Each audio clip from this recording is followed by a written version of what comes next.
মেহেরপুরের গাংনী উপজেলার তেঁতুলবাড়িয়া সীমান্ত দিয়ে ভারত থেকে ৬ জনকে বাংলাদেশে পুশ ইনের চেষ্টা প্রতিরোধ করেছে বিজিবি। শনিবার ভোরে সীমান্তের তেঁতুলবাড়িয়া গ্রামের হাটপাড়া এলাকায় এ ঘটনা ঘটে।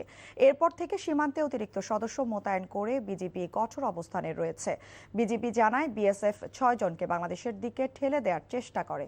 তবে বিজিবি সদস্য ও গ্রামবাসী বাধা দিলে তারা কাটা তারের বেড়ার কাছে ফিরে যায়। বিএসএফ ফিরিয়ে না নেয়ায় তারা বর্তমানে ভারতের ভূখণ্ডে কাঁটাতারের পাশেই অবস্থান করছে।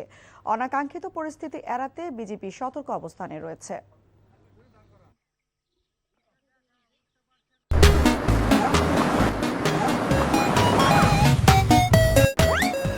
সাবধান, হুঁশিয়ার!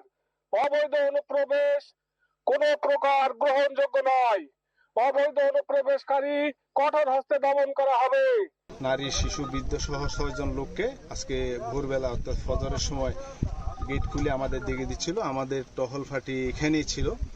তো এই টহল ফাঁটি তাদেরকে ওই দিক থেকে আসতে দেখে ওখানে হোল্ড করা এবং কি এইদিকে না আসার জন্য মাইকে অ্যানাউন্স করলে তারা ওই দেখতে পাচ্ছেন আপনারা প্রায় ৫০ গজ ভারতের অভ্যন্তরে ওখানে তারা এখন অবস্থান করছে। আমরা সারা রাত বিজিবির সাথে থাকি। আমাদের কোম্পানি কমান্ডার ছিল আমাদের সাথে। ওরা গেট খুলে পার করে দিয়েছে। আমরা ইন্ডিয়ার মধ্যে আটকে দিয়েছি, আমরা বাংলাদেশে আসতে পারিনি।